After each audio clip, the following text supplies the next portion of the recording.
I think it's so funny the selective attention that you have when you're like 14 or 15, because the lyrics would be like all my friends are dying from drug overdoses and I'm homeless, and I'd be like, yeah, I hate homework. Yeah.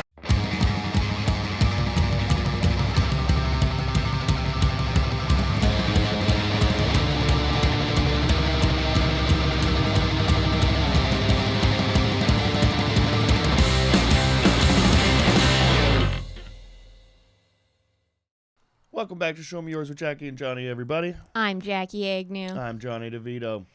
This episode, this week, Jackie, it's something special. Yeah. It's something very special to me. I'm going to be returning home from Las Vegas on this day that this is released. Yeah. I will be very tired. I will have no voice left. I'm predicting an absolute shitstorm. Nice. Yeah, it's going to be good. So in the spirit of that, lovely guest, lovely album. Yeah. Cran, AJJ. Yeah. Formerly the Andrew Jackson Jihad. Yeah. Very exciting. Yeah. Very exciting. A fun app. Oh, fun app. Great album. Great album. So before we get into it, let's tell them what to do. Yeah. Well, like, subscribe, follow, share on your Instagram stories. Yeah. On Facebook. Word. Leave a comment, leave a review, 5 stars. Oh, no, you didn't. Sorry, I don't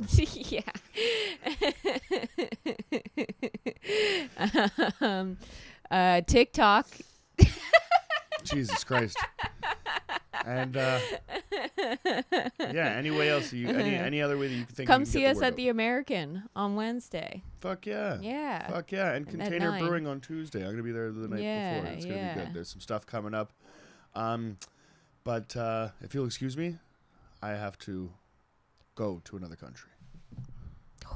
Welcome back to Show Me Yours podcast. We are joined today by the hilarious Anna Cran. Welcome. Thank you for coming. Welcome to the couch. Yeah. This is very exciting. Yeah. Not every day, Jackie, do we get to discuss an album that I love.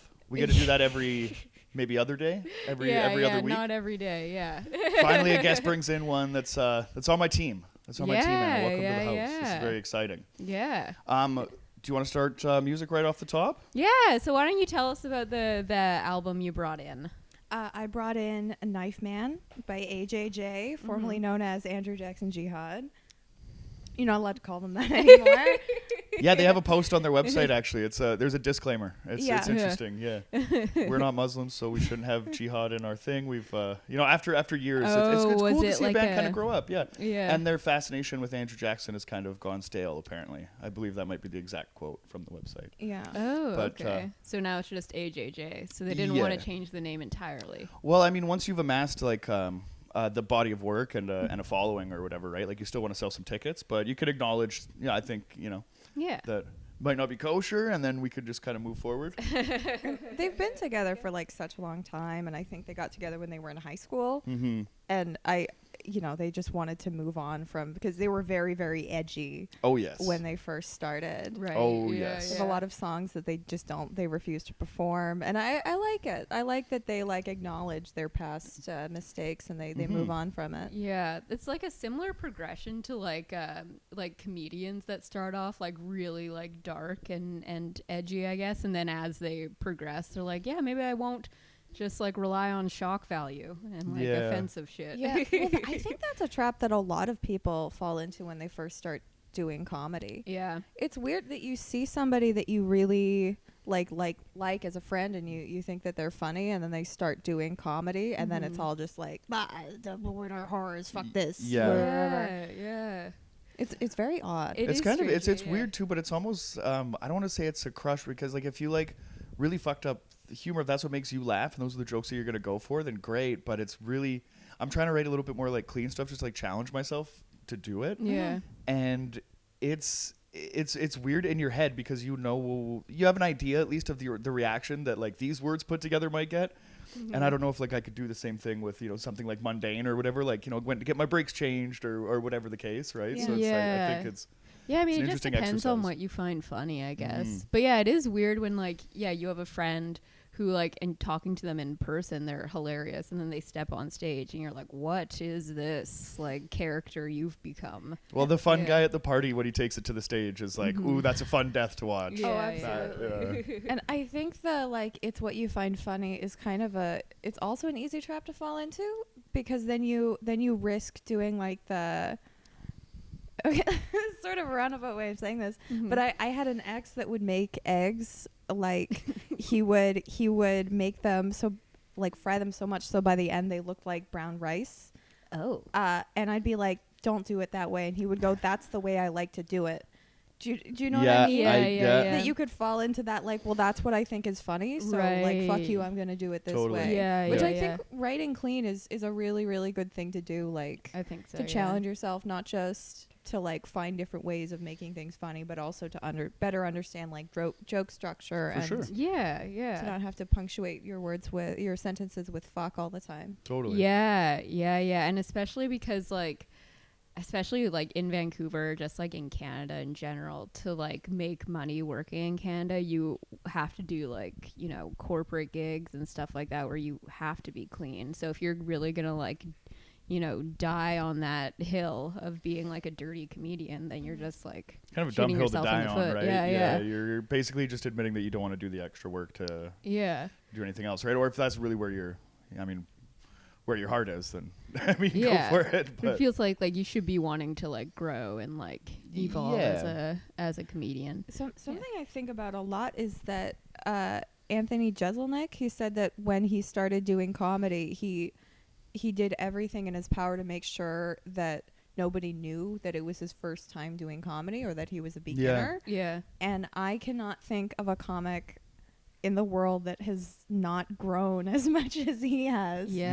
From like the first time I saw him to the stuff that he's doing now, it's just exactly the same. Yeah. And he's funny and he's a very good stand-up, but there's no growth whatsoever. Yeah, that is true. Yeah, definitely kind of found really the niche and done it. He has a funny attitude about the things too. Like I think in Thoughts and Prayers or something, he opens up with a rape joke, and I think there's 3 of them throughout the course of the special, and he acknowledges it and talks about it and has fun with it. But if you listen to him now, he's like, I'm never doing that again. Like that's like, you know what I mean? The edge just kind of like lost it. So it's kind of interesting to see. I'm curious to see like after like Fire in the Maternity Ward what the next stuff is going to be. So I don't know. Yeah, if he's building up those barriers for himself, let's like why would you put that restriction on yourself? Why wouldn't you want to change, at least to just like see what else you can do? It's a weird feather in the cap to have, like, as far as rape is concerned, no stone left unturned there in my material. It's funny, I think I'm pretty sure it was Tom Segura who was saying when he first started, he was basically just doing like a Chris Rock impression on stage. That's fucking hilarious. Which is so fucking funny. But yeah, now he's like one of the most successful working comedians. So funny. Yeah.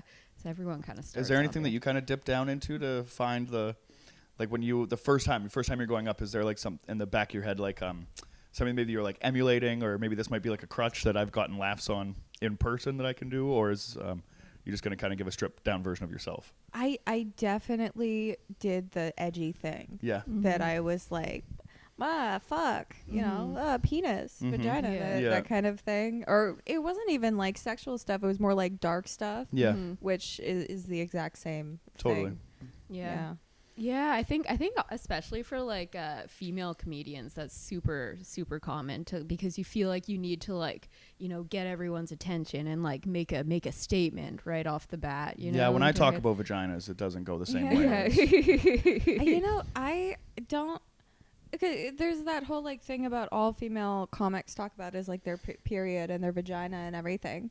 And I was watching a female comic on stage not too long ago, and she was talking about her period, and then another one talked about her period, and I used to like look down on it, but I was like, God damn it, I have to write something about my fucking period. I need to catch up. Well, it's like it's something that it's part of your life fucking like for a week every month. Like obviously you're going to like have some material. It's a silly reservation to have to be like, nope, too much period jokes out there. I can't do it. Cause like I write jokes about my dick and my balls. I was going to say when every fucking male comedian talks about their balls and dick on think it's free game. If you got something weird to say, then I mean, make it. But then there is this weird stigma, of like female comedians like talking about like their vagina or their period or whatever. Where it's like, well, that's what guys do. Too. Yeah, I'm all for it. Yeah. And I mean, I love a good dick joke. So if I can see it twisted in a way that like you're not expecting or whatever, and then a period joke is I love even more because I'm like, oh, I don't know what that's like. So like when you hear like words like heavy flow, you're like, what? Yeah, that is crazy. Yeah, so like, I'm into it. More period jokes. Yeah. How long have you been doing comedy? A couple years, but it's been like on and off. Right. So I think collectively it might be like 3 weeks. Like I don't do a lot of stand up really, so I feel kind of fake talking about it. Right. Yeah. Like if we were talking about like piloting jets or something, you're like, oh, you've done it once or twice. I mean, in theory, lift and thrust, sure. Yeah. Well, I even feel strange because like we have this podcast now and we talk to comedians about comedy all the time, but we've only been doing it for like not even 2 years now, and half of that has been COVID. Yeah, really try to railroad the conversation into something a little bit more fun, right? Yeah, I think once you get into the mix with other comedians and stuff, you kind of fall into a rut that like small talk sucks with comedians because we know what you've been up to. Like you were at that show last night and you're going to go to this one the night, after, right? So really it's almost like I think like we were more interesting before we did comedy because there was other shit going on in your life. Yeah, and then all you fucking talk about is comedy sometimes. Yeah, or like, how the crowd was that night. Or yeah, blah, blah, blah, right? Like after shows we'll like, usually like go out and have a couple drinks and hang out with whoever we're with at the show. And it'll be like 3 hours later and all we'll have talked about is like comedy, like the craft, like dissecting every bit of it. And I'm like, this is nauseating. Like, if there's ever a civilian there, we have to look over and just apologize. Like, I'm sorry, A civilian? Yeah. A normie. Well, that's why I think that this show is so valuable. Like you guys are, I think, known in the community for being very friendly, really easy to talk to people. And I think that there should be more podcasts because then I would have more of a chance of getting on podcasts. Absolutely. Yeah. I really like it. You guys should keep doing this. Well, yeah, I think that's the plan. That's the plan. I mean, honestly, we don't really have a whole lot else. This is the last episode. Should never quit, no matter what people are saying. No matter what all those people are saying behind your backs out there. It's true. It's weird because to our face, they're like, "When can we come on?" And I'm like, "I don't know." Yeah. Are you actually listening? Yeah. I don't know, but it's still kind of fun. Yeah. Right? But like then like to have the other side of it just to be like music or something like that, then you kind of get an idea of like who somebody is as a person, right? Rather than just it's nice for it not just to be like another comedy podcast, just talking about comedy the whole time. Totally. It's very helpful to have like a premise. Yeah, I think so, exactly. Right? Even though that's all we've talked about for the first 15 minutes of this podcast. Well, wait how I bring this back around, right? Because I mean, for me, like anarchist, like folk punk, like Jonny loves lyrics, right? That's a huge portion of the show. It's going to be a new segment one time. I was just thinking about how much I love lyrics. I don't really, as such a music fan, I can't really get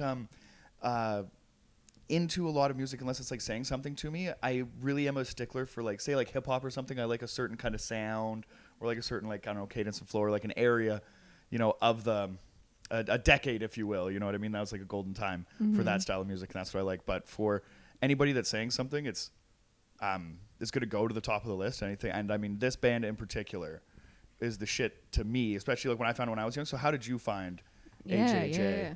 My older brother showed them to me. Okay. He showed me Can't Maintain. Yeah. And I loved it because I was 14 and so mad at the world. I was thinking on the way here because I was re-listening to a bunch of AJJ stuff, and I think it's so funny the selective attention that you have when you're like 14 or 15, because the lyrics would be like all my friends are dying from drug overdoses and I'm homeless, and I'd be like, yeah, I hate homework. I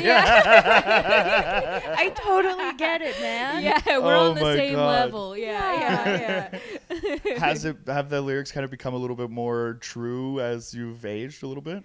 I think I have a lot more to connect with. I understand them on a deeper level as I've grown up, but I also feel like I've needed them a lot less. Does that make sense? Totally. Yeah. Absolutely. I really enjoy it, but AJJ to me, part of why I chose it is because it represents like a very specific time in my life. Totally. When you're just so angry. Yeah. I don't want to clean my room. Well, you can still come back to that because like I was on the thing like my friends are dead from drug overdose. You know what I mean? Like so like there when those lyrics and there's a song on this album near the end. I can't remember the name of it, but I'm talking about a breakup and how you just kind of drink and self-isolate and then just going back to bed or whatever like Distance. That's my favorite song on when the album. the only thing that he says about 2 weeks, try 2 years. I mean, hey, sometimes you know what I mean. Little weighs heavy on the heart there. So when you listen to that one, you're like, fuck. Yeah. I haven't heard this song in years, and he's just calling me out of my bullshit right now. So like, yeah, it's cool to kind of get the revisit and almost like the repoke because a lot of the AJJ stuff that I really loved and the stuff that I still go back and listen to is the shit that they probably don't play anymore. You know what I mean? The really silly like Lady Killer is one of my favorite. That's the songs. one specifically that they're like we don't play it anymore. It's so fun though. I really do like it's it. a fun jam. Yeah. Well, you sent it to me. Yeah. Yeah. No, it's You're a fun pretty jam. lady and I'm a lady killer and that means I'm gonna kill you. But it's cool to see them actually like, and you know what I mean, to really like grow over the years because there's a lot of bands that you can look back on from that angsty period that are a little bit cringeworthy. Maybe 12 years old, right? It happened, right? Insane Clown Posse was a thing, right? And I was like fucking enamored by it for like a couple weeks or whatever. I was like there was a short phase for sure, and I still have the albums in the CD collection because every Halloween I can look at them and laugh, right? But it's such a cringy thing to me when you listen to it. You're like, oh fuck. Whereas this, you know, you can track the progression of the band and be like, oh, I'm fucking totally still an AJJ fan and proud to be. Absolutely. Were you into ICP? Is that what? I know. I wasn't. I just think it's hilarious. Yeah. I was very into the internet at a young age. Oh, yes. Yeah. And I didn't get into ICP, but I did get into pointing and laughing at people that are into ICP. Yeah. I can only recommend, I don't know if I've talked about it on the show before, so forgive me if it's a rehash, but if you ever get the opportunity to see them live, take it and then take acid, and you will have the greatest fucking time of your entire life. I swear to God, it seems weird. You guys might want an escort, maybe a chaperone. It's a little bit wild in there. But that I had the opportunity to do that. So we're going to go to ICP like very last minute, right? My buddy's like, well, I got a couple of asked, like we should take it, right? So those split second decisions were like, this night is turning into the best night ever, right? Very quickly. So we take it and we get in there. And right outside the venue, like you've never seen a juggalo in like, 250-mile radius, right? Until you get to that venue and all of a sudden everybody's face is painted and they're fucking whooping and shit outside. And it's like, okay. And then the acid starts to kind of kick in. And then we open the door, get in there, and the entire venue is like tarped off from floor to ceiling because they're like spraying Faygo and like they're like the pop on the whole crowd. Yeah. So I look at my buddy and we're kind of freaked out, right? So I'm like, we're at the very back of Venue nightclub down here. And I'm like, I don't think those soda bottles are going to come all the way back here, right? We're probably safe. And then they've started like firing them into like the back of the crowd. I got hit in the chest with a root beer bottle. And then I was like, fuck it. Like I'm in it now. And I proceeded to party like harder than I've ever partied before. And I came back to my apartment and my girlfriend at the time was just like, how was the show? And I'm covered in soda head to toe and like face paint from just hugging juggalos. And there's just something about it. There's something about a Carnival Freak Show that just brings it out of me. Yeah, so I think like, it would be fun to be like an interloper. Oh, there yeah. And kind of, just absorb. Have you seen the Workaholics episode where they go to the gathering of the juggalos? I wanted to go with a leash and like, I just wanted to, I wanted my ex at the time just to drag me around on a leash. She was fucking gnawed into it. This is... You're you're like, you should go to an ICP concert and do this because it's so fun, and then you just described a real actual nightmare. That sounds horrible. That sounds terrible. Every fucking story Jonny tells. I'm covered in soda and there's face paint all over my chest because I was touching juggalos physically. I was wearing a hoodie and the hoodie was soaked, but but it did honestly that makeup like didn't come off for like a couple washes, and I was fine with it. If you ever get the chance, if you have like gasoline or something, you should like set yourself on fire. I know it sounds bad. But just like wait until you're engulfed in flames and then you're in the hospital getting treated. Fuck. I'm just saying, it's once in a lifetime opportunity. I would agree with you there. So I don't know. I don't know about you guys, but I say yes to life. No, definitely not something that I would like go out of my way to do every day. But after being in that environment, like I'll say it. I'm not going to sit here and like recommend their albums. Like don't go out and, you know, do a deep dive and spend your day listening to the lyrics. But if you get a chance to see the pit, ooh dear, I'm just saying. But what is your favorite ICP album? That's a great question. I'm glad you asked. I mean, what do you go with? Do you go to Carnival of Carnage because it's a little bit raw, like 1991, kind of the first stuff that kind of came out? Or do you go with something a little bit more spooky, like a Riddle Box or Great Milenko? I'm going to say the Amazing Jekyll Brothers. Okay. For my money. Yeah, it's very silly. It's kind of like a concept album, and there's a lot of like, well, they're all basically concept albums, but this one specifically I kind of like. Yeah, and there's some songs on there. One, Snoop Dogg is actually on a track called The Shaggy Show, which is kind of like a game show, silly kind of thing. Very good. Yeah. Huh. Check it out. Yeah. I'm not fronting over here. When I say I'm into something, like I like it at the time. But now it's Halloween too, and I get to go back and listen. Oh, I'm gonna get a playlist. We'll put it up. We'll put up an ICP playlist. Much to Jackie's chagrin. It sounds a little intense for me. It is. Yeah. I don't know if I could really get into that. Yeah, no, I wouldn't recommend. It's not love making songs, right? Like, even though they do have an album called Tunnel of Love. Why is this becoming an ICP episode? Yeah, this is. You picked Tunnel of Love by AJJ. Yeah.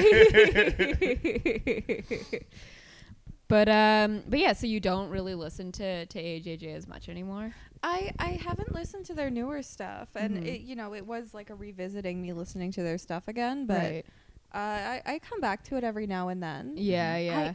I do sort of cringe at it a little bit, but that's mostly because it reminds me of like the way I was and how I was interpreting the songs when I was younger, as opposed to, what they actually are. Yeah, I have the same thing whenever I try to go back to music that I was really into but kind of grew out of it. Even if it's still like good music, it's just sort of like weird listening to it because it takes you back to being like an angsty, like 16-year-old, like thinking that this is all like speaking to you somehow. I still do. All these songs are written for me. I'm the worst for that. I actually, there's like a specific point where I stopped listening to AJJ because I was so embarrassed, and that was I met the guy from AJJ, and I embarrassed myself so bad. Oh no! Just fangirled out on him, or what? Just fangirled out. Oh like no! I was in Montreal because my friends, or my ex's dad had he was performing at some punk festival. And Pooza Fest? What? Was it Pooza Fest? No, I think it was like a just a one-time thing. It was like Montreal 77 Fest or something.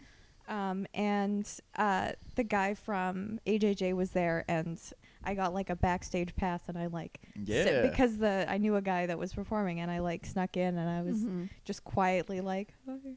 He's like, "Hi, how are you? What's your name?"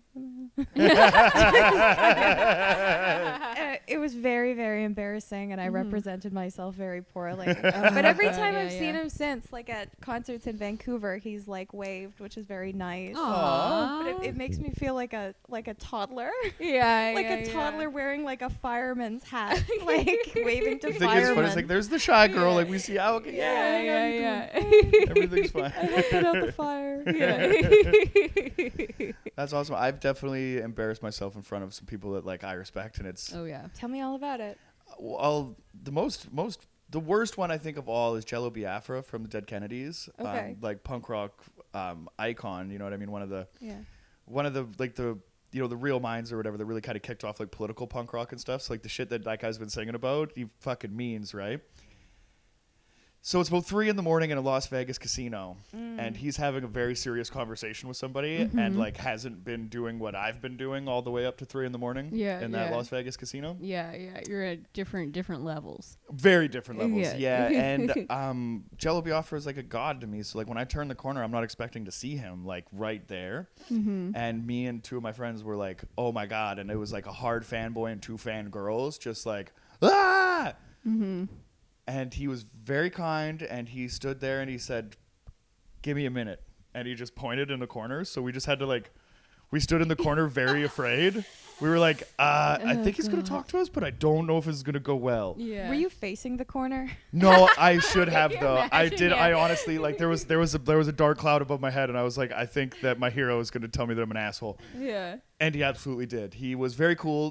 But he just looked at me right in the eyes and he goes, I know that you're having fun right now, but you never fucking interrupt somebody when they're having a conversation like that. That was absolutely ridiculous. Yeah. And he just kind of gave me like a dad, like the what for, right? And then he took a picture with me, and it was very cool. Aww. So yeah, shout out to Cello and Rosie and Sarah, because that was embarrassing. But that's worse. He wasn't mad. He was disappointed. Exactly.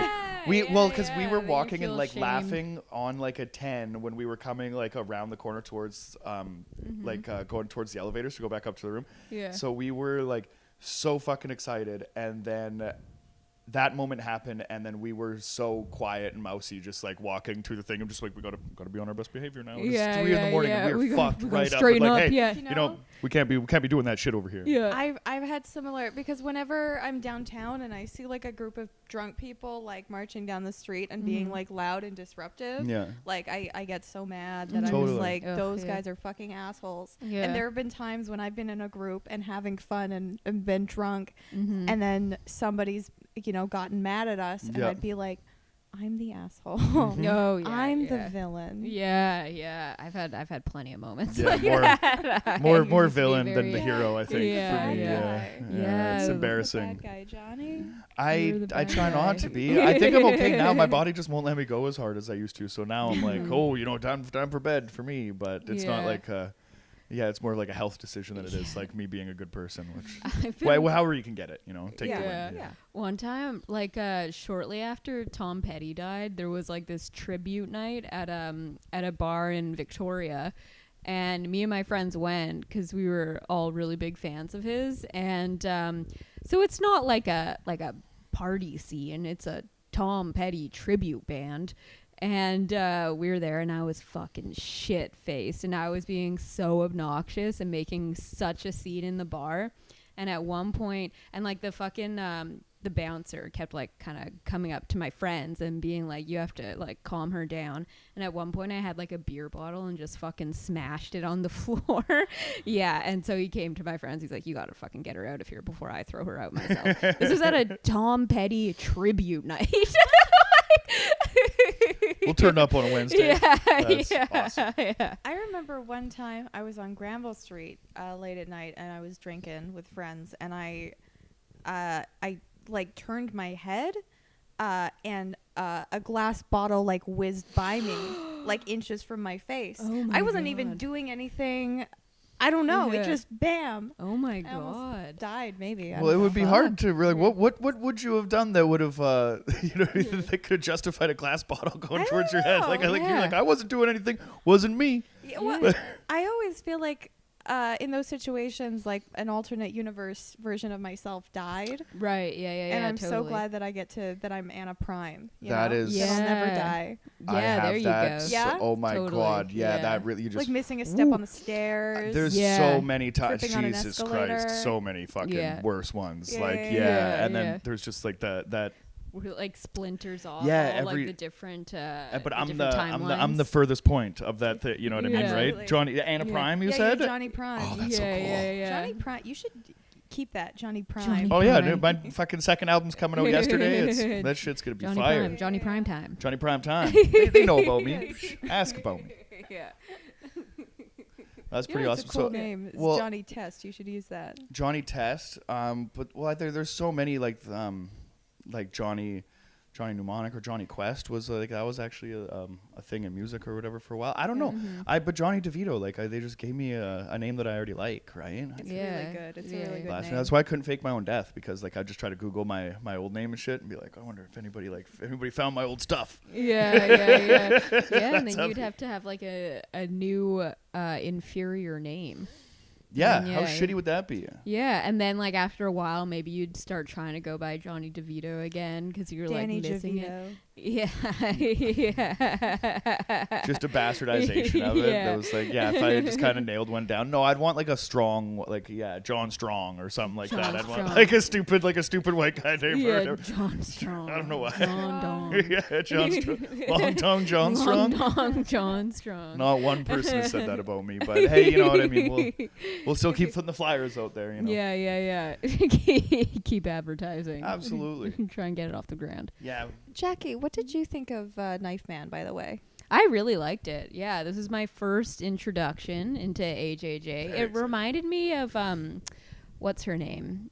Kimya Dawson. Yeah. That's what it reminded me of. I really Well, when the folk music goes to punk, like, did you like when your brother showed you this, was there any other kind of folk punk in there? Because like AJJ, definitely a very popular band, but like they're rarely mentioned without like Days and Days or Mischief Brew or like a bunch of other, like, I mean, there's a handful of folk punk bands now. It's interesting that you asked me that because no. Well, no, that's totally cool. Yeah. Just AJJ, which I like. You're right, and it should be in conversations with like, or like in somebody's library with other folk punk bands, because they're also very like referential to other bands and like their influences and stuff. Oh, definitely. Yeah, I mean, but a lot of time too, right? If this is if the Mountain Goats though. That's funny too, because like the Mountain Goats is like AJJ light, even though the voice is almost the same. Okay. Maybe heavy. Don't call the Mountain Goats AJJ light. That's unfair. That's like they definitely have their own thing going on. I was talking to a coworker the other day, and he says that he doesn't like ramen because it's like an amped up version of Mr. Noodles, and I'm like, it's backwards. You have it way backwards. AJJ is like a branch off of the Mountain Goats. The Mountain Goats. All right. They're on top of that mountain alone, holding it down. Yeah. Sure. I don't have really like to stand on. I'm fond of one of the bands and familiar with the other, so my apologies for overstepping. Yeah. I absolutely adore the Mountain Goats. Yeah. I think Darcy was telling us about your love for the Mountain Goats. Yeah. But they do have. They're good. Well, I don't know, but they have that. That music is so personal that the one album with the fucking tree on the cover, the Sunset Tree, can't listen to the record anymore. I understand. Wait, are there any particular songs on the Sunset Tree that you dislike or have? No, I think you could play like the whole thing through, and I'd be fond. Like I'd be fine with it, but it was just played so much and in a very tumultuous relationship or whatever. So like I'm gonna make it through this year if it kills me, all that shit or whatever, right? So like I that's the only one that I could probably name off that album. But if you press play on it, I would know the words to the whole fucking thing. You know what? I almost picked it, but then I was like, nah, it's too. I have more to say about AJJ, right? And also AJJ can be used as a very easy transition into the Mountain Goats. So I sure. did 2 for 2. Hey, there you go. Nice. Yeah. And so why this album did you pick? Was just the one that you were into the most as a teenager? Or? That was the one that I was like, just get out of my room so much. Right. I liked it a lot. I think it's my favorite AJJ album. I think front to back, it definitely plays one of the best in my opinion. I think, and it's one of the first albums that I like got into as an album as like a complete piece of work, as opposed to just listening to select songs from things that I like. I adore AJJ so much, and I love their whole thing is empathy and compassion, but being like tough about it. Yeah, totally. I really like that. Yeah, they came with that like at a very like good time. I think in there's a bunch of bands in the genre that I think are known for that, because it just got to like aggro and aggressive and shit. There was too many like, I don't know, high school like football jocks or whatever, like showing up to the shows and just beating the shit out of like regular kids and stuff like that. So like there was a huge line kind of drawn in the sand, and I think AJJ being one of like the front runners. But yeah, I could give you definitely like a few other bands that the entire ethos is acceptance and empathy and stuff like that. But yeah, but the packaging is punk rock as fuck, right? Right. Definitely Ladderman and Reviver and stuff like that. We'll put. Do you know what I also love is there's a band from Vancouver, I think in like the 90s ish, called Cub. And I love them so very, very much. I think they call their genre cuddle pop. Oh, and okay. it's just very sweet, adorable kind of pop that they would like play at shows where you would usually have, you know, that very aggro kind of aggressive punk. And it's just very, like, they have a song called My Chinchilla. Like, it's completely non-cynical, just completely like wholehearted, just kindness, and it's like eating gumdrops. Aww. And it's used, and I kind of love that because I think in a weird way that's extremely punk. It is the most punk, right? Just going against whatever the thing is. Well, the most punk thing that you can do is going against the is the crowd that you're performing in front of, right? Absolutely. There's Propaganda has this I mean, off their first album, How to Clean Everything, they have this like alienating lyrics. If you're sitting in the crowd and you're listening to this band play and you're like, is he telling me to go fuck myself right now? Right? That whole like dance and laugh and play, ignore the message we convey. It seems we're only here to entertain and all that shit like that. Especially in a genre like punk rock where every like the lyrics are, I mean the entire aesthetic is progressive, right? And to kind of go in this direction. And it gets pretty easy just to be lazy or just to be like a regular music fan.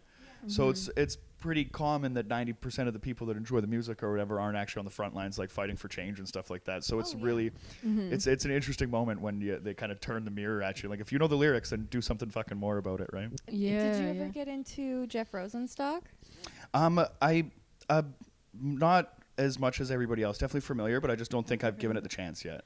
He has a song called Festival Song that is just about like playing, you know, being booked at festivals or shows that have no idea who he is. Yeah. And people like singing along to like his extremely anti-establishment songs and having no concept of what he's talking about. Yeah. And I think it comes from sort of his like frustration at like his being watered down without his permission, really. Totally. Yeah, I feel like that's common for bands. If you start sort of, especially for like punk, if you start sort of on the outskirts and then you get popular and then your audience becomes like someone who you don't like at all, but they just like you because you're popular and you have like catchy tunes or whatever. Yeah. Yeah, and then you're like playing to fucking, you know, stadium full of people who you can see it like as a fan, like a core fan, you'll remember say a certain band.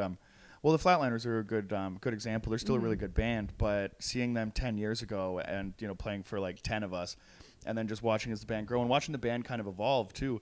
Definitely like not a great example for like this particular conversation because the band has gotten better and I think that the fans that they attract or whatever are solid, you know, people as well. But you can see that on the other side.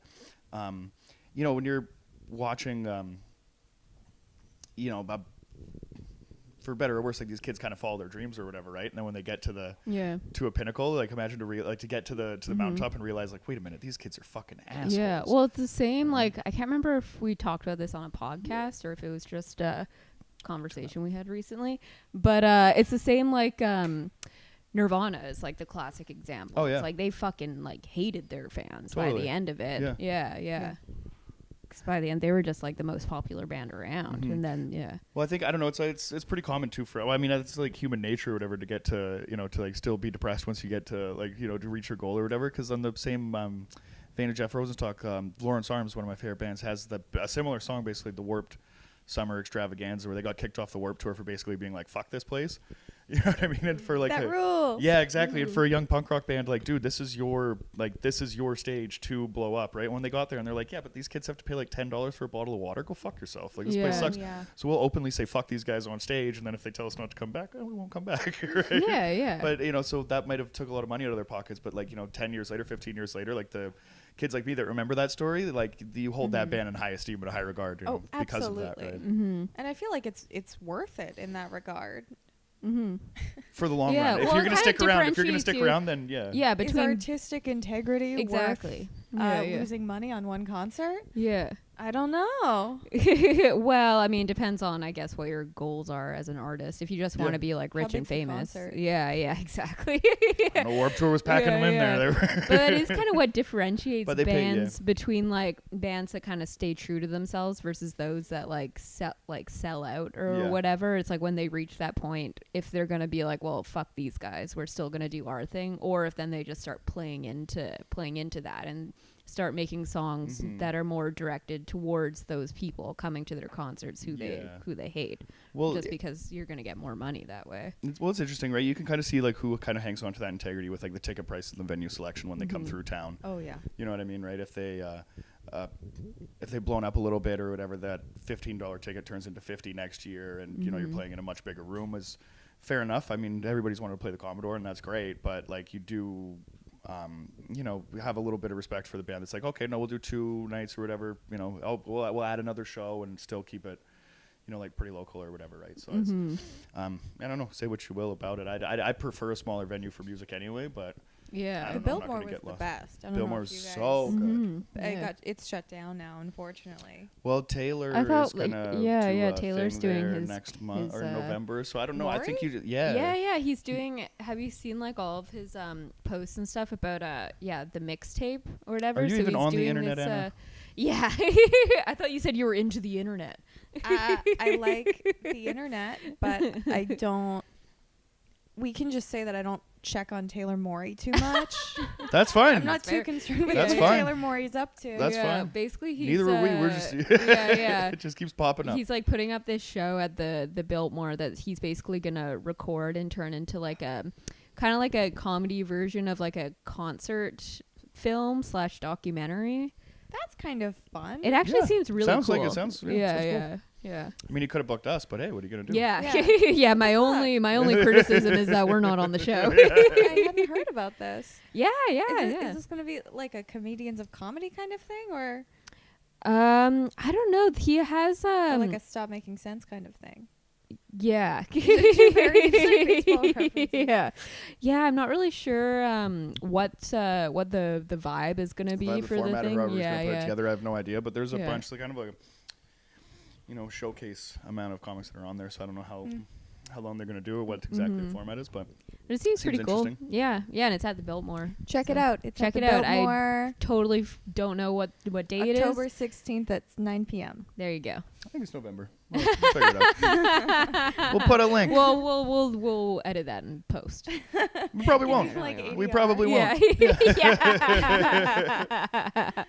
How much editing do you guys do on this podcast? None. Very little. Really? Yeah. Yeah, you can say whatever you want, and it's we don't even. We used to like edit and like watch the whole thing just in case there's something we want to edit out. We don't even do that anymore. Okay. We just sync up the audio. If there's anything that you something to make me funny.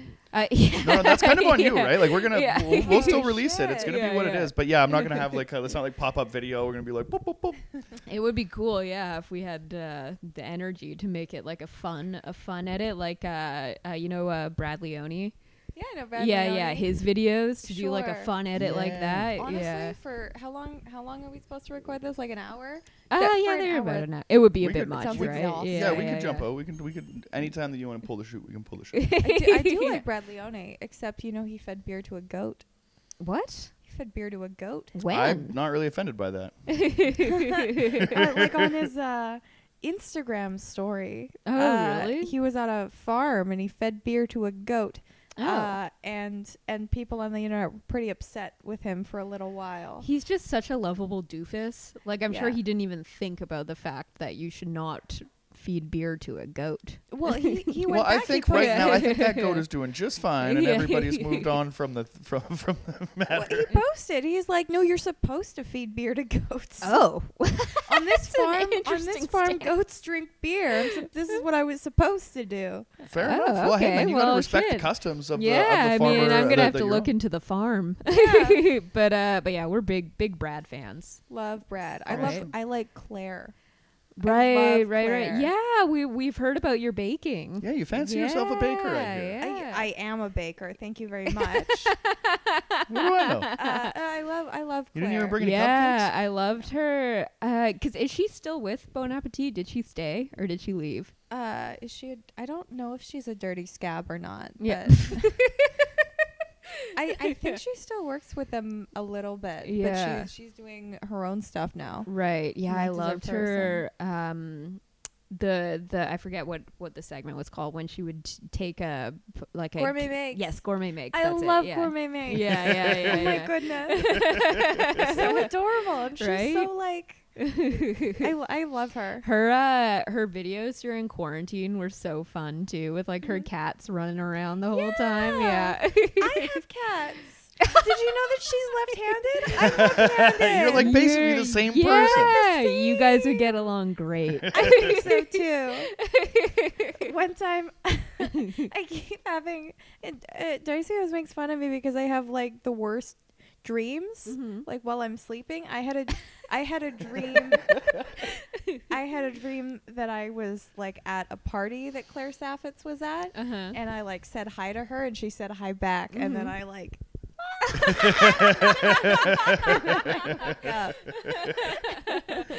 Yeah, wow. It's like all the training big, of the AJJ debacle or whatever led up to the dream meeting of Claire. I'm realistic is what I am. Yeah, that's cool. a very realistic dream. I think if I had a dream where like we became best friends, then I'd be like, wait, just one this isn't believable. minute. Yeah, this is a dream. Yeah. Yeah, I feel like that would be the way to approach her, you know? You gotta, come in soft and be like, hey, you can't, bombard her with conversation. Right. Yeah. Feel it might like treat same her rules like- apply with most humans. Yeah. Treat her like she's a trapped rat. Exactly. Yeah. You corner her. Yeah. And you show her every Yeah. picture on your Instagram. But I feel She like might bite you. yeah. But I feel like with someone like Brad, you could come in hot with like, heavy conversation from the start. Sure. And he would jump in, Yeah. jump into Yeah. that double Dutch. The double there. Dutch. Yeah. Okay. All right. I hate coming in too hot. I came in a little hot with Sean Bennett. I mean, I was like quiet. The guy from AJJ. Yeah. was like, hey, but like I really like you, and it's like it's really important to me that you need to talk to me and everything. So Like that's you coming in hot. that's like way too like smoking, like searing. Like oof. That's fair. I don't know, but it's weird because if they've made some art that like really that's got you on that level. I was outside the Cobalt one time. There's a singer from Off With Their Heads, which they made a lot of music that's really kind of touched me on that level. And I get to the venue and the dude's just like having a cigarette outside, and then you have that whole moment of like, well, I was gonna smoke a cigarette anyway, and then like, do I tell him how much his art means to me? Like, yeah. I'm gonna do that. And then I did it, and it was just like cool because he writes very deep, heartfelt songs. Yeah. Like Probably not the first person that's come up to him and been like, hey, that really Totally. helped me through some shit. He's like, yeah, thanks, man. Like, very cool. But then there was still like half a cigarette that we just had to, Hang out, yeah. just kind of tapping the heel on the ground. It was weird, but you know, glad that they did. But I don't know if that changed his day at all. Probably not. Yeah, just fine. Yeah, it is kind of, you never really know what to do because it's all just it's not going to benefit them at all to have this like random person coming up to them and saying how much their songs or art means to them, because they probably get it all the time. They're like, okay, yeah, I know. Well, I don't know. Yeah, I think, well, no, it's definitely, we might be overplaying or underplaying the importance of what that moment is, but Yeah. I'm sure it's cool, right? But I think it's the energy that you bring to the conversation, right? Like if I show up pre-drinking for a goddamn show and I'm just like gonna hack chain smoke fucking 6 starts outside before I go in, Yeah. maybe I could approach it on a different energy, Oh, absolutely. or whatever, right? Because then it's Right, that might not even be something that they think about ever again, but it's something that you play over in your head a million times over and over again. Yeah. You don't want to come in too hot with anyone. No, I I've think left that- so yeah. many interactions being like, whoa, I could have been cooler there. Yeah. I'm so used to coming in because I've had to like train myself to be chill and not be yelling all the time.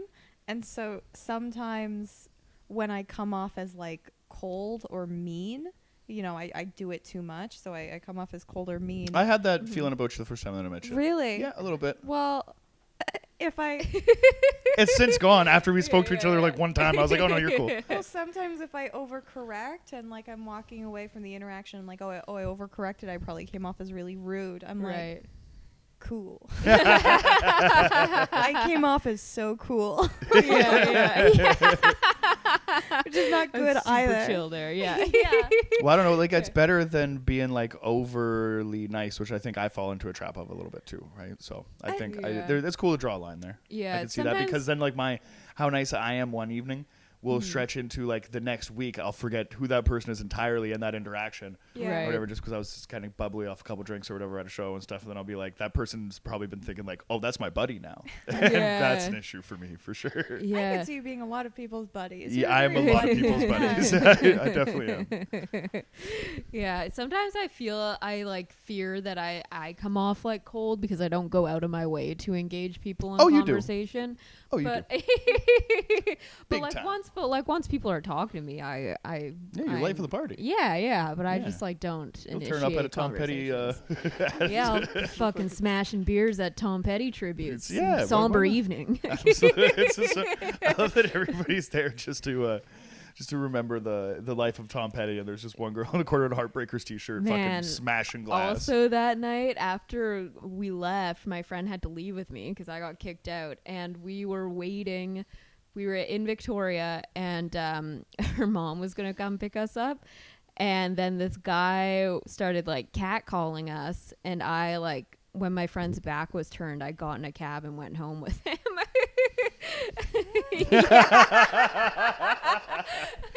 Jackie. Yeah, and then we were like at his place, and he put on Barbarella for us to have in the background while we fucked. Yeah, it was a wild night. Yeah, those Tom Petty tribute nights. I mean, that'll get out of hand. You've seen one, you've seen them all, you know. That's unreal. I've never had a tribute band night that proceeded that wild. I've never actually catcalled a woman successfully and got home. Lucky guy. Yeah. Could you imagine? Have you ever catcalled a woman unsuccessfully? Fuck no. That's not something that I do. I kind of do my thing. Do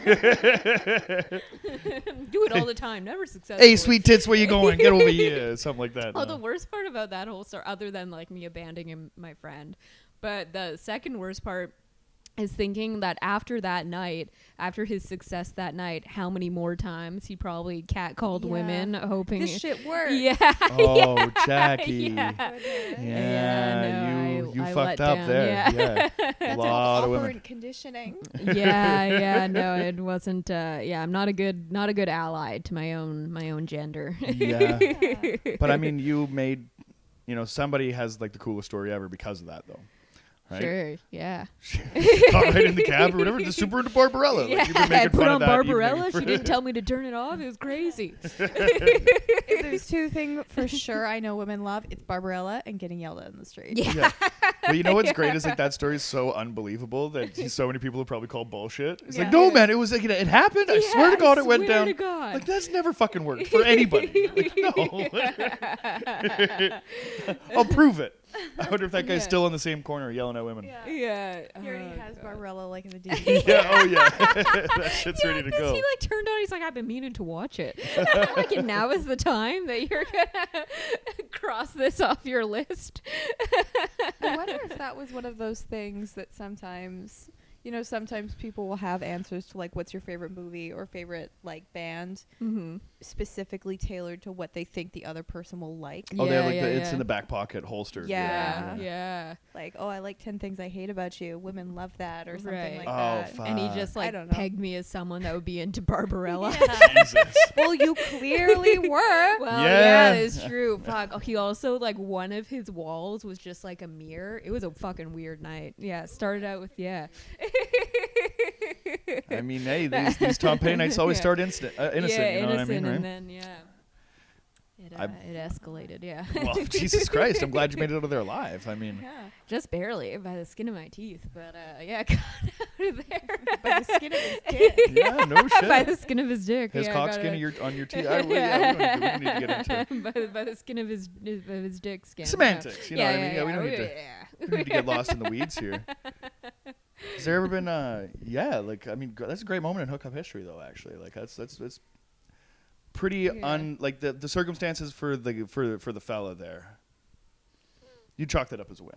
He definitely did. Yeah, you not so at much. all. Yeah. That win-lose situation. That's something that you're gonna have to live with. Yeah, I didn't come out on top there. If there was like a Women's Day or something like that, should you apologize?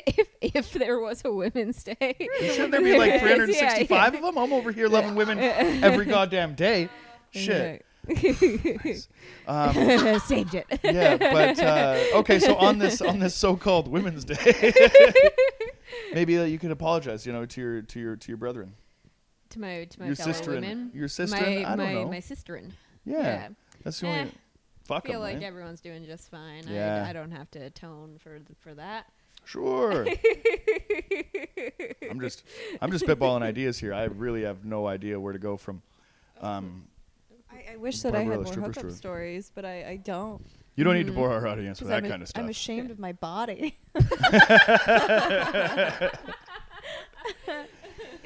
It's like, have you guys ever seen The Cobbler? I watched The Cobbler last night. I've never seen The Cobbler. No, what's Adam Sandler movie where he's a cobbler and if he puts on other people's shoes and he turns into them. It's great. And there's a point where he's about to have sex with a lady, but then because as soon as he takes off his shoes, he turns back to himself. And he's about to take off his shoes and he's like, oh no, I can't. And then he like runs away with his shoes on. And that's like me, but with all the clothes on my body. And I'm like, oh no! Well, that doesn't sound like. I mean, everybody's like ashamed of their body a little bit. I mean, I definitely am, but at some point, there's just I'm also like shame. There's no shame in the game. I think, right? Like at some point, you just have to be like, hey, fuck it, right? This is me. I mean, I've walked home. I've walked home very ashamed, but I mean, I still get butt naked at the house. I mean, what are they gonna do if they're at your house? You know, they're at a place that they don't know. Exactly. Well, where are they gonna go? Yeah, exactly, right? Like, you didn't come here for six packs and stuff, right? You came for the laugh and shit, and then you get the belly with it. I don't think that. I mean, it's not that bad. I feel like, we're fine, right? We're doing okay. Pull that shit out. Yeah. Just whip it out. I just hate having boobs that I'm capable of pulling out. That they're just so like bag-like that I can just like it comes with like weightiness though. Like if you have anything above an A cup, then there's gonna be some flopping around there. It sounds like I'm clapping when I run up the stairs.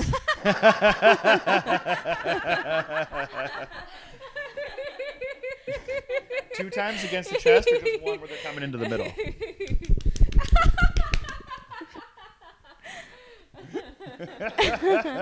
Don't even go that fast either. It's almost like a drum roll, but like, is there? Do titties get bruised like that? Can you do that? Like, women get weird bruises like very easily and stuff like that. Is that an issue?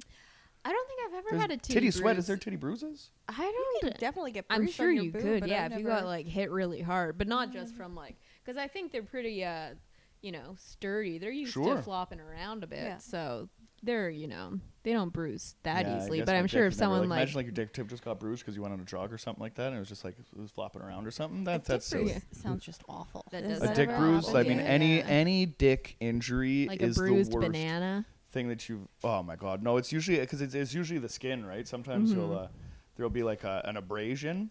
Oh my god! Do you want to get into it? Sure. All right. So you are aware with the panties pulled to the side technique, right? So in a panty pulled to the side situation, I'm kind of lost in the moment, right? And the side of the lace underwear basically was just grinding against the side of my dick skin, and I didn't really realize until the morning after that the like entire side of my dick was just like raw, like almost like hamburger meat. Oh. And it was like crazy. And then like the next time that I got hard, it just kind of like started to like, because I'm like naturally curved to the left, so it like kind of recorrected like a natural curve, which is crazy.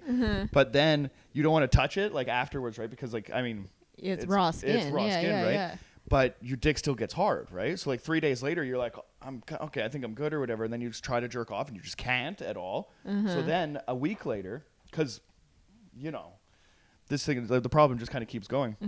I'm losing my goddamn mind, and I'm like, my dick skin like is like this is becoming an issue because I just can't stop touching it, and I'm a fucking asshole, right? So basically, what happened was a friend of mine told me. Remember at the beginning, you had a medicated lip. Yeah, medicated lip chap. I told you that I was very fond of a chapstick, original Black Label. Yeah. Chapstick, original Black Label on the side of your dick, ladies and gentlemen, will save your life. It will get you to the finish line. It's one of those things that it's a piece of wisdom that was imparted to me, and like, it's like knowing how to tie your shoes now. You know what I mean? It's like I'm gonna be okay in the forest at night, So it was like chapped skin. Would not like Vaseline be more effective? I had no idea. Well, no, I don't know. There was something about the healing property of the chapstick original. It was the brand that was recommended to me. You don't want to go like cherry or maybe even a spearmint in this situation. Oh God, yeah. No, right? Flavorless, odorless. And honestly, it was like a godsend. It was maybe 2 days or whatever. I was all cleared up, and you know what I mean. Everything was fine. There you go. It leads you to the next question of like, how do you not notice that there's like a laced panty situation that's like burning the side of your dick skin off? But hey, it's heat of the moment. Exactly. Yeah. Right? Yeah, it was and oh my goodness, the heat after the moment was far worse. It was far worse. Any dick trauma really is just like sending me back to. Just terrible. Yeah. As annoyed as I do get with my boobs sometimes, I'm very glad to not have a penis. That just seems like too much work. Just to have that flopping around all day. It's terrible. Yeah, it seems uncomfortable. I'm compact. Like my shit just like around. Yeah, right. Like it's just there. If it was like, I mean, yeah, if there was more like to the package or whatever, I could see it like get out of the way. Like if you imagine like 6-inch soft or whatever, and you got to like kind of like wrap it up or whatever. Like I mean, sure. Put it in your butt crack. Yeah, like I mean, it would be cool. Yeah. Sure, right? I'd show it off at parties more, but you know what I mean, right? Like where I'm at, it's kind of like a race car. I'm kind of like aerodynamic and shit. And, you know, I rise to the occasion when I have to or whatever. Yeah, but for the most part, I'm high and tight. You know what I mean? Everything's just kind of up there. So. I'm all right. Gotta know what to avoid and stuff like that. You know what I mean? I'm not gonna be jumping over fences and exactly. Yeah. Well, I'm just very grateful that my genitals don't make a statement whenever I think the wrong thing. Does that make sense? Yeah. They don't let everybody know. Exactly. Yeah, exactly. I was gonna say, define the wrong thing. It's always the right thing, but it could be the wrong time. I wouldn't want to have to deal, especially like in like middle school when guys were going through puberty and like seeing their shame and humiliation, being like, oh, thank God that that's not something I have to deal with. I never played hockey, but there was a kid that was in my grade that got a boner in the shower. And that poor son of a bitch. I'm not even going to repeat his name. We did it too much in school. No, was just like, it was one of those things that was just like, that's so unfortunate, right? Yeah, and I remember asking him, and I was like, hey, man, like, was that true or whatever? And he's like, well, no, like half. And I was like, don't say that. If everybody's giving you a hard time about this, maybe just deny. Yeah, but not the time to he wasn't doing himself any favors. But yeah, no, that's it's horrific, right? With dicks come much shame. A lot of shame. As you should be. Yeah, you should be ashamed. Of course. Right? If dicks brought no shame, then that's how you get fucking psychopaths. Exactly. Right? Yeah. Everyone should be like a little ashamed. Oh yeah. All the time. All the time.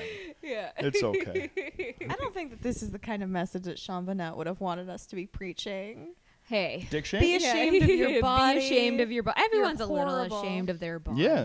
Well, like, if you're not, then like you have no personality. If you have nothing to be ashamed of. Yeah, I like people that come from the struggle. You know what I mean, right? If you're not like, I mean, any struggle in that, like if it's you know what I mean, mental, emotional, or circumstantial, whatever the case is, right? Like they're just interesting people to talk about or they talk to. Have you ever met somebody and you can tell right away that their parents are still together? Yeah. Yeah. You're like, I know. Yep. I can 100% tell. I usually like you want to like Cindy Lou who pat him on the top of it like, oh, you're adorable. Yeah. And divorce isn't even like a. I honestly, and this is not really fair, but I always assume that people's parents are divorced whenever I meet them. Hell yeah. More often than not. Yeah. Especially now, I think most people. It's safe to assume most people's parents are not together. Yeah. Mm-hmm. Yeah. Which is fair. Well, it's just like a different time. I mean, I don't know who, that nuclear household or whatever is so goddamn rare. Yeah. I think everybody should get divorced. Me too. Yeah. Me too. I was talking about this the other day, right? Like, remember, like when we were kids, there was like, there were things that were around that aren't around anymore, right? Like, what happened to the stepdad? Do those even exist anymore? I think stepdads are for kids. They were like guys our age, though. They were like, it was like a guy my age, like move into my house and like help my mom with the bills. What the fuck is that about? At a certain point, your stepdad's just Alan. You know what I mean? Like Ray. Yeah. Ray. And Richard. Fuck those guys. Yeah. Richard just died. He's all right. Shout out to Richard. He's not watching. He just died. His kids might be. Mine was was Adrian. I didn't like Adrian all that much. No? Yeah. For any specific reason, or just an asshole? He was a dick. He was a dickhead. Yeah, fuck He him. is a dickhead. Yeah, fuck you, Adrian. Fuck you, Adrian. Nice. That was awesome. I was gonna end it right there. Yeah. So it was just you and your older brother. Do you have any other siblings? I have 5 siblings. Oh, Jesus damn. Christ! Wow. All from the same parents? No. Okay. I can do it. So my mom and my dad had me and Bruce, and then my mom and my dad split up, and then my dad had, I don't know if who's going to watch this? I feel weird about naming names. Had That's 2 more fine. kids, and my stepmom already had a kid, and then my Okay. Gotcha. mom and my stepdad had another kid. Damn. There's a bunch of you guys around, Yeah. right? 6 Huh? of us. 6, damn. Yeah. So And not do you- all in the same household. Do you like talk to all of them, or do you have like? Yeah. Oh, I don't talk to. There's one I don't talk to right now, but we were all like on good terms. Nice. Most of them are like 11, so we don't really talk. We don't have that all That's that much fair. to talk Yeah. about. Oh, fair enough, yeah. But you know, they're nice. I like them. That's good. Yeah. Did you grow up in Vancouver? I grew up in Tawasin. Oh, okay. Right. Yeah. Do you have? Are your parents still together? It's It's okay if they are. No, it was a recent split. Oh no. Just happened. I was waiting for that to come up. Yeah. I'm sorry. I'm like Don't worry 92, about kid it. of divorce. Like Don't it's still worry about funny it. and shit. Oh, yeah, this is fresh. You're an adult of divorce. I am an adult child of divorce is what the therapists call it. Oh no. I have no idea what that would do to you. It's a lot. Yeah. It's doing some stuff. I mean, holy shit. I've heard a lot about it. It's fascinating. I'm so Yeah. sorry. Oh, don't worry You about need it. It's AJJ not your now fault. more than ever. Totally. yeah, I know. This album came at the right time Absolutely. for me. Yeah. Divorce is one of those things. You want to rip that Band-Aid young. You know what I mean? You want to get that over with. You gotta. Yeah. She's going to do one of her first double Christmases this year, so that's going to be exciting. Ooh. Sorry, Jackie. I don't envy you having to learn that I love wouldn't. is fake at such a late age. Yeah, well, we won't get into it. My parents are probably listening to this, but yeah, no, it's an interesting experience. Right. Yeah. I'm sorry. No, don't apologize. We get to the root of human emotion. This is the real experience here on Show Me Yours. This is fantastic. Fuck that god. Yeah, This shit got unearthing new real. ground. Hell yeah. But I mean, Nice. but not to end it on such a weird thing. Do we have any final thoughts about the record? I thoroughly enjoyed it. I will be listening to it again for sure. Yeah. Curious to see what one of these I is going loved to make the playlist. the Michael Jordan of drunk driving. Yes. That is just Yeah. the funniest fucking thing ever. Playing his because last game because every drunk driver thinks that they're the Michael Jordan Oh, of yeah. drunk driving. Yeah. Oh, yeah. That's another thing that we didn't really get into that I love about AJJ's, like their sense of humor. They're very, Mhm. they have a very good sense of humor about the stuff that they do. Totally. And like, Mhm. even if their stuff is meant to be taken seriously, they never take it 100% seriously. And I really, really like them for that. I think there's so much music out there where like the depth or the weight of whatever any songwriter, any artist is dealing with is such an individual thing. But for a band like this to always be a little bit tongue in cheek and to always kind of have some fun with it, it makes it a little bit better. Cause like Off With Their Heads, that band that I was talking about, you don't get a whole lot of jokes in there and stuff, right? So that was, and yeah, you can always appreciate that, especially for somebody with like a dark sense of humor. You're like, fuck yeah, because when you're feeling bad, that's where I Yeah. always go to is just to kind of crack the joke or whatever. So Yeah. that's the shit. That was we just did a Childish Gambino album, and what I like love, not so much the album that we listened to, but like his early hip hop albums, his lyrics were fucking hilarious. Werewolf Bar Mitzvah? Fucking Yeah. rules. Oh my god. Yeah, because he's like a fucking comedy writer. No, he's so hilarious. obviously, yeah, he's so fucking talented. But we had Darcy on, and he brought in Randy Newman. We thought he was doing a bit. Yeah. So Really thought he was fucking yeah. with us. kept there. saying that too. Yeah, Yeah. yeah. And so like when we listened to it, we're like, wow, this is like very sad. But then after talking to Darcy, turns out Randy Newman's hilarious. He's very, very funny. Yeah. He does Yeah, have a very yeah. good sense of humor, like about himself. And yeah. Randy Newman fucks. Randy Newman's great. Yeah.